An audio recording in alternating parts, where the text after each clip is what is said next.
যে সকল মানুষ ভুলেও কখনো পুঁইশাক খাবেন না। পুঁইশাক অসাধারণ একটা খাবার, অসাধারণ একটা খাবার, কিন্তু কারো কারো জন্য এই পুঁইশাক খাওয়া ভয়ঙ্কর লেভেলের ক্ষতিকর।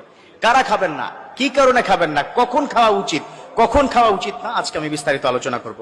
কথা কি বুঝতে পেরেছেন? পুঁইশাকের মধ্যে কি কি আছে, এই পুঁইশাক খেলে কাদের জন্য কি হবে, এটা আমি ইনশাআল্লাহ তাআলা বিস্তারিত এখন আলোচনা করার চেষ্টা করব। এক নম্বর হচ্ছে, পুঁইশাক খেলে যাদের কোলেস্টেরল অতিরিক্ত লেভেলের, সে কোলেস্টেরলটাকে কমিয়ে দিবে। আচ্ছা, কোলেস্টেরলটা যদি বেশি বেড়ে যায় তাহলে কি হয় বলুন তো? এই তো মাশাআল্লাহ, ডায়াবেটিস হয়, রাইট? কোলেস্টেরল যাদের অতিরিক্ত লেভেলে হয় তাদের কোলেস্টেরলটা এই পুঁইশাকে কমিয়ে দিবে। নাম্বার 2 হচ্ছে, যাদের ডায়াবেটিস অতিমাত্রায় হয়ে যাবে, পুঁইশাকটা হালকা সিদ্ধ করে খেয়ে ফেলবেন, অসাধারণ উপকার হবে। এখানেই শেষ নয়, কোষ্ঠকাঠিন্য আছে না?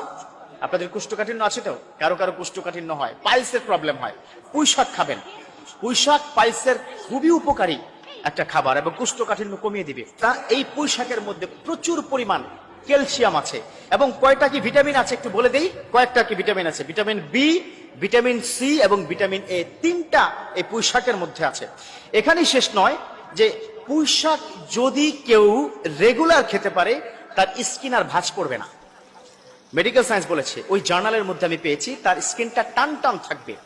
এখানেই শেষ নয়, বিশেষ করে বর্তমান মেডিকেল সায়েন্সকে বলেছে, যারা অতিরিক্ত লেভেলের সাজুগুজু করেন, যারা প্রচুর পরিমাণে মেকআপ ব্যবহার করে, তাদের মুখটা কিন্তু একটু বটে যায়। আপনি দেখবেন যারা গ্ল্যামার, যারা নায়িকা, যারা হিরোইন, যারা নায়ক, তারা কিন্তু খুব দ্রুত তাদের স্কিনটা কি হয়ে যায়, একটু কুচকিয়ে যায়।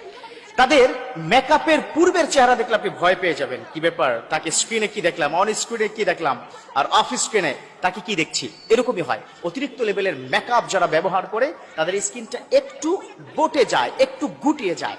এই পুঁইশাক তাদের স্কিনটাকে টান টান রাখবে। এখানেই শেষ নয়, অনেক মা বোনরা আমাকে বলেন, হুজুর একটু দোয়া করবেন, মুখে প্রচুর পরিমাণে বর্ণ উঠে গেছে।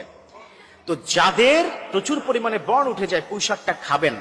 তবে হ্যাঁ, এখানে কিন্তু একটা কথা আছে, ওই যে আমি কিন্তু শুরুতেই বলেছিলাম, যারা অতিরিক্ত লেভেলের অ্যালার্জি বা কারা কারা পুঁইশাক খাবেন না, মারাত্মক ক্ষতিকর। এর মধ্যে 1 নম্বর হচ্ছে, যাদের অতিরিক্ত লেভেলের অ্যালার্জি, বডিতে প্রচুর অ্যালার্জি হয়, তারা কখনোই খবরদার পুঁইশাক খাবেন না, অ্যালার্জিটা বেড়ে যাবে।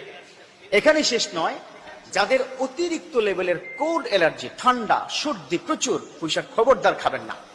অর্থাৎ পুঁইশাক খাওয়ার ক্ষেত্রে কিন্তু উপকার আছে, আর পুঁইশাক খাওয়া আবার রেগুলার কন্টিনিউ যারা করবেন তাদের জন্য উপকার আছে, ডায়াবেটিসের উপকার, ক্যান্সারও হবে না।